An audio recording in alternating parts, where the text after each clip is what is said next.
My message is directed Mi to mensaje se dirige a aquellos que están sufriendo, que están pasando dificultades, dolor y desesperación. En 1971 se me asignaron conferencias de estaca en Samoa Occidental, incluso la organización de una estaca nueva en la isla Upolu. Después de las entrevistas alquilamos una avioneta para ir a la isla Savaii para una conferencia de estaca.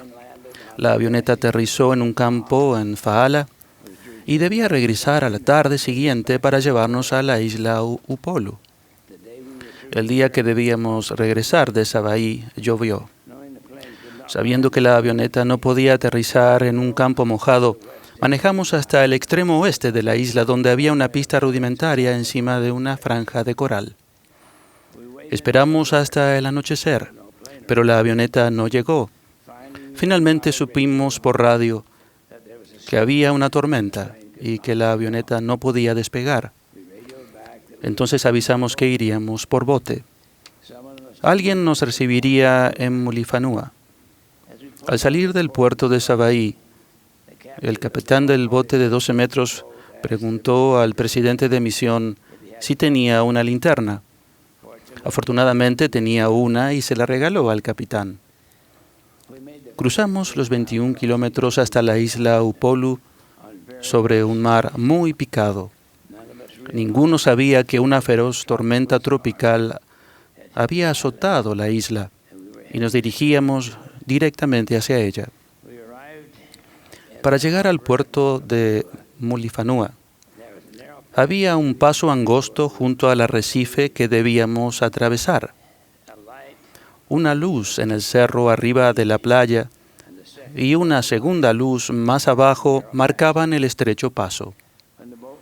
Cuando se maniobraba el bote de tal modo que las dos luces quedaban una encima de la otra, el bote quedaba en la posición correcta para pasar entre las peligrosas rocas que bordeaban el paso.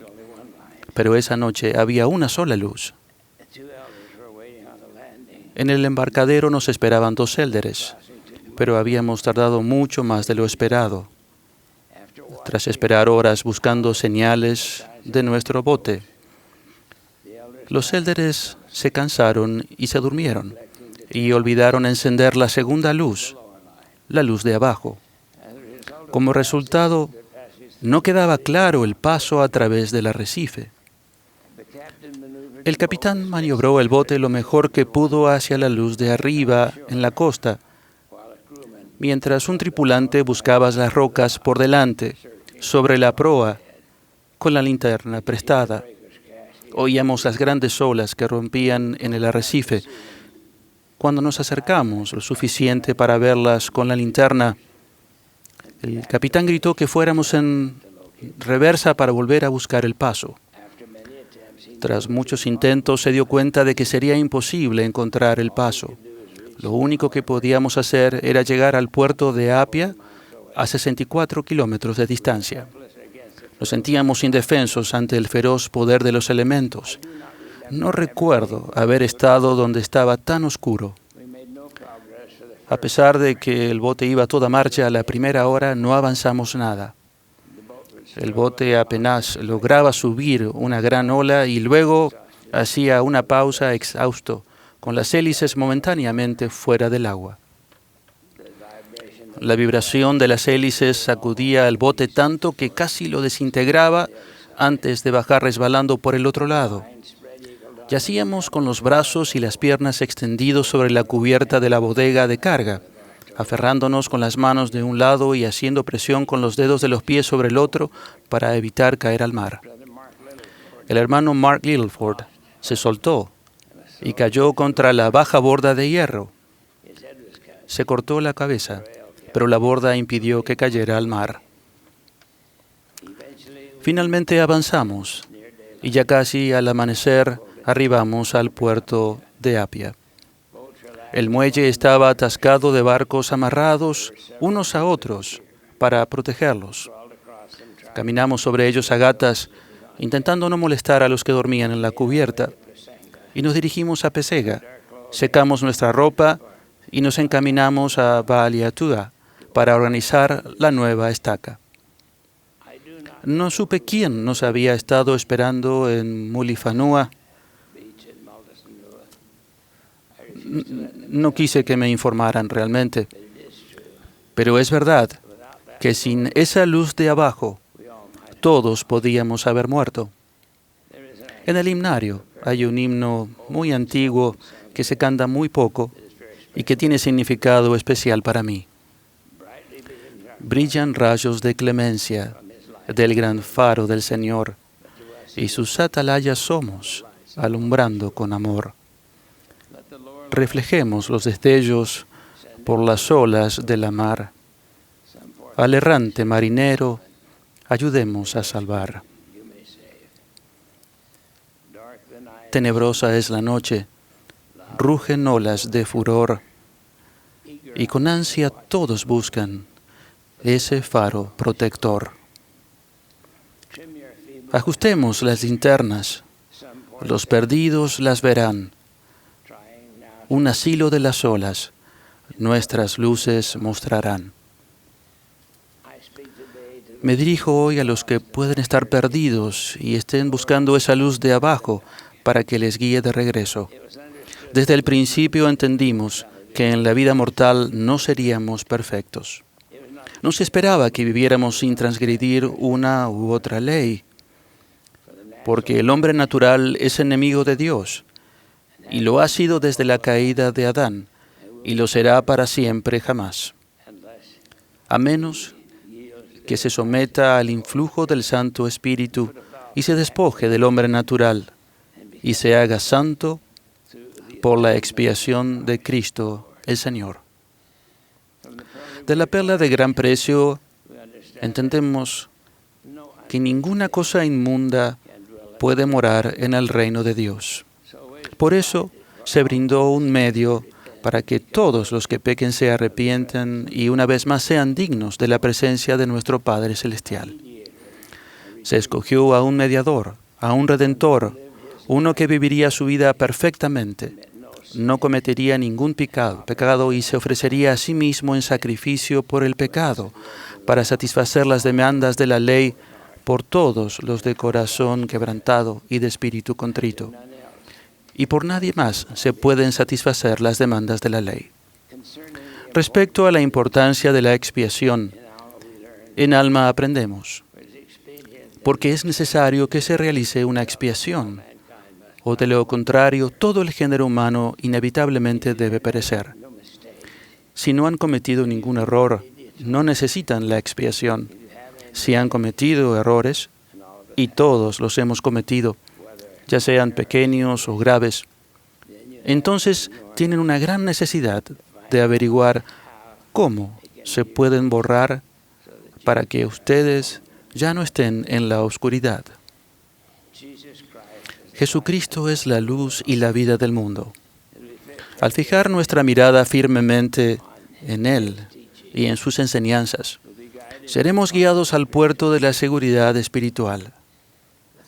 El tercer artículo de fe declara: creemos que por la expiación de Cristo, todo el género humano puede salvarse mediante la obediencia a las leyes y las ordenanzas del Evangelio.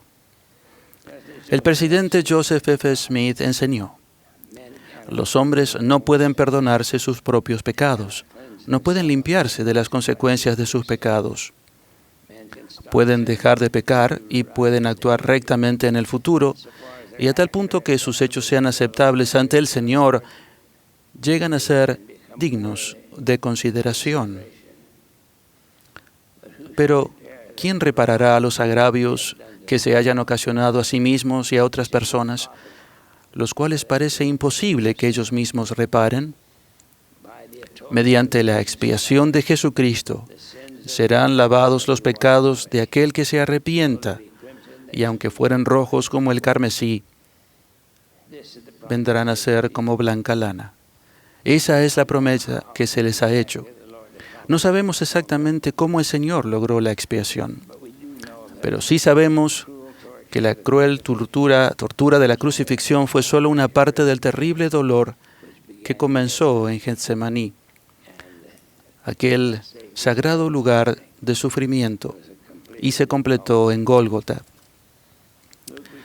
Lucas registra: y él se apartó de ellos a una distancia como de un tiro de piedra, y puesto de rodillas oró, diciendo: Padre, si quieres, pasa de mí esta copa, pero no se haga mi voluntad, sino la tuya.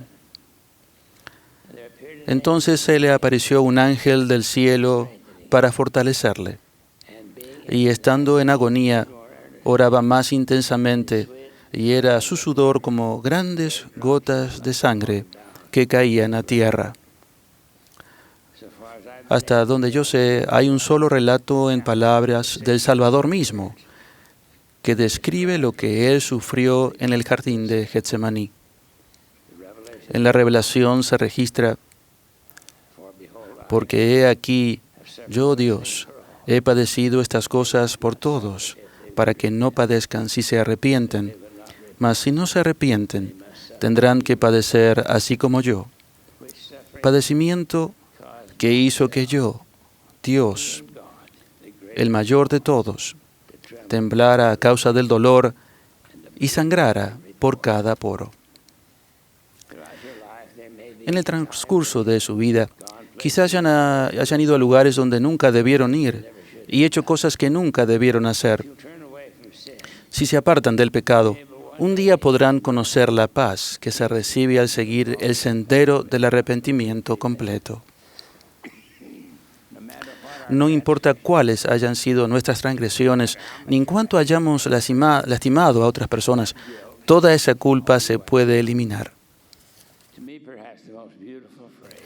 Para mí, quizá la frase más hermosa de las Escrituras es cuando el Señor dice: He aquí, quien se ha arrepentido de sus pecados es perdonado, y yo, el Señor, no los recuerdo más. Ese es el propósito y la promesa del Evangelio y de la expiación: tomar a quien quiera que venga, a quien quiera que se una, y hacerlo pasar por una experiencia tal que al finalizar su vida pueda atravesar el velo habiéndose arrepentido de sus pecados y habiendo quedado limpio mediante la sangre de Cristo. Eso es lo que hacen los santos de los últimos días por el mundo. Esa es la luz que ofrecemos a los que están en la oscuridad y han perdido el camino. A donde quiera que vayan nuestros miembros y misioneros, nuestro mensaje es uno de fe y esperanza en el Salvador Jesucristo. El presidente Joseph Fielding Smith escribió la letra del himno «¿Es muy larga la jornada?», que anima y es una promesa a los que tratan de seguir las enseñanzas del Salvador. ¿Es muy larga la jornada y la vía abrupta y empinada? Hay arbustos y espinas y filosas piedras que los pies te lastiman mientras luchas cuesta arriba bajo el calor del día. Desfallece el corazón y se fatiga el alma cuando llevas esa carga. ¿Te parece muy pesado lo que tienes que vivir? ¿Puedes esa carga compartir? Que tu corazón no desfallezca. La jornada ha comenzado. Ahí está aquel que aún te llama. Míralo feliz. Está allí arriba y tómalo de la mano. Te llevará a alturas que desconocías. He allí la tierra santa y pura, donde sin aflicciones ni dudas, de todo pecado libre serás. Lágrimas no derramarás, ni tristezas habrá. Toma su mano para con él entrar. En el nombre de Jesucristo. Amén.